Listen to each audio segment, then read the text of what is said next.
दुख का मूल लोभ। धर्म प्रेमी बंधु हो, आज आपके समक्ष मैं एक ऐसे जीवन की चर्चा करना चाहता हूँ जो अपनी लोभी मनोवृत्ति के कारण जानबूझकर दुख को आमंत्रित करता है।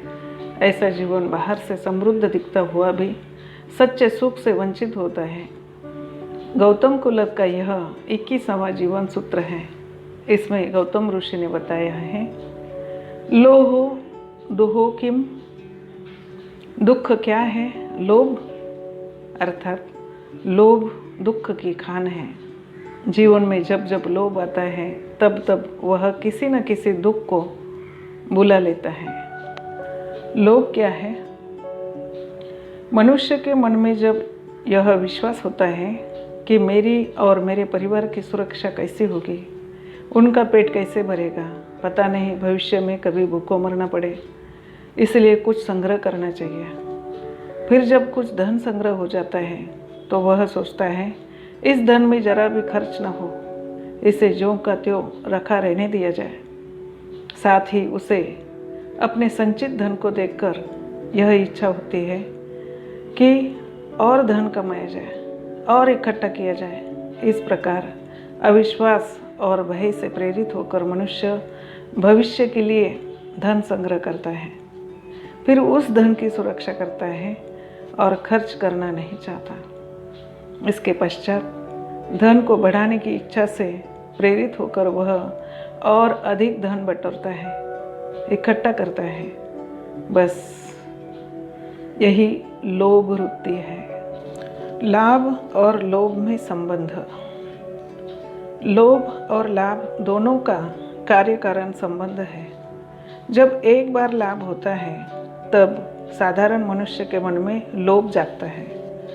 लाभ को देखकर मनुष्य लोभ से प्रेरित होकर संग्रह करता है। फिर संग्रहित धन की सुरक्षा का प्रबंध करता है और फिर उपलब्ध धन की वृद्धि के लिए पुरुषार्थ करता है। इसीलिए लाभ के साथ लोभ की मनोवृत्ति को भगवान महावीर ने जुड़ी हुई बात बताई है। जहाँ लाभ होता है वहाँ लोभ होता है, लाभ से लोभ बढ़ता है। कपिल को सिर्फ 2 माशा स्वर्ण से काम था, परंतु राजा के वचन का लाभ मिलने पर लोभ इतना आगे बढ़ गया कि करोड़ स्वर्ण मुद्राओं से संतुष्ट नहीं हुआ। कपिल एक गरीब ब्राह्मण था।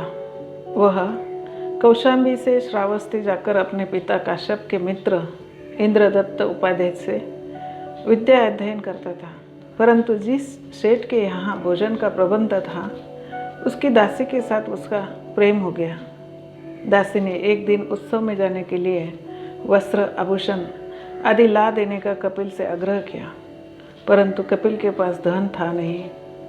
दासी ने उसे उपाय बताया कि नगर के राजा को सर्वप्रथम जो आशीर्वाद देता है उसे वह 2 माशा सोना देता है, और आप सबसे पहले जाकर राजा को आशीर्वाद दीजिए और 2 माशा सोना ले आइए। कपिल चांदनी रात देखकर भोर होने का समय निकट जानकर आधी रात को घर से दौड़ता हुआ राजमहल की ओर चल पड़ा। उसे दौड़ते हुए देख सिपाहियों ने चोर समझकर पकड़ लिया। सुबह राजा के समक्ष पेश किया। राजा ने जब कपिल से आधी रात को भागते हुए जाने का कारण पूछा तो उसने सारी बातें सच सच कह दी। राजा उसकी सत्यवादिता से बहुत प्रभावित हुआ। उसने कपिल से कहा, भूदेव, मैं तुम पर तुष्ट हूँ, जो चाहो सो मांग लो, मैं दूंगा। कपिल ने कहा, अच्छा ऐसी बात है तो मैं एकांत में जाकर विचार करके मांगूंगा। राजा ने उसे अशोक वाटिका भेज दिया। कपिल वहाँ बैठकर सोचने लगा, 2 माशा सोने से क्या होगा, पूरे वस्त्र एवं गहने भी नहीं बनेंगे। राजा ने खुले दिल से मांगने के लिए कहा है तो 100 स्वर्ण मुद्राएं क्यों न मांग लो। फिर सोचा, रथ, घोड़े आदि सब सुख साधन 100 मुद्राओं से नहीं होंगे, अतः 1000 मुद्राएं लूँ। पर 1000 मुद्राओं से भी क्या होगा, इनसे तो विवाह, सैर सपाटे, बाग बगीचा, महल आदि नहीं होंगे। 1 करोड़ मुद्रा लूँ, परंतु इनसे भी सारा काम नहीं होगा, अतः 1000 करोड़ मांग लूँ। यो लाभ के साथ साथ लोभ बढ़ता ही गया, परंतु फिर किसी पूर्व पुण्योदय से शुभ विचार की बिजली हृदय में कौंधी। सोचा, कैसी है यह लोभ की विडंबना। मैं तो सिर्फ 2 मासा सोने के लिए आया था, लेकिन लाभ को देखते ही मेरे मुंह में पानी भर आया और मैं करोड़ों स्वर्ण मुद्राओं को पाने तक पहुंच गया, फिर भी लोभ पूर्ण न हुआ। इस प्रकार तो मेरा लोभ कभी पूर्ण नहीं होगा। मैं असंतुष्ट रहूँगा।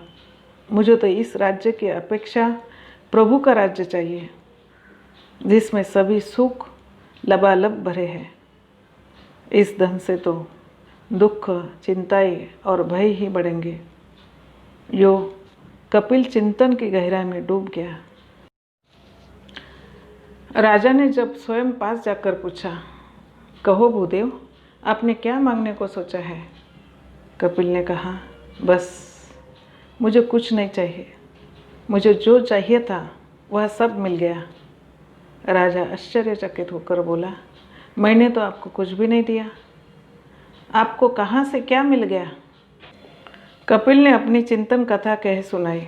राजा ने हर्षित होकर कहा, आप निसंकोच होकर करोड़ स्वर्ण मुद्राएं मांगे, मैं अवश्य दूंगा। कपिल बोला, मुझे आवश्यकता नहीं। मुझे तो सर्वसंग परित्याग करके लोभ विजय करना है, जिससे मैं सर्वतोभावेन संतुष्ट होकर परम सुख प्राप्त कर सकूं। यो कहकर कपिल वहाँ से चल पड़े। स्वयं बुद्ध होकर उन्होंने स्वतः मुनि जीवन अंगीकार कर लिया और 6 महीने में केवल ज्ञान प्राप्त कर लिया। कपिल की मनोवृत्ति में लाभ और लोभ के विषय चक्र का कितना सुंदर आलेखन है। बस यही रूप है लोभ का, जिसके चक्कर में आकर मनुष्य अपने आप को भूल जाता है।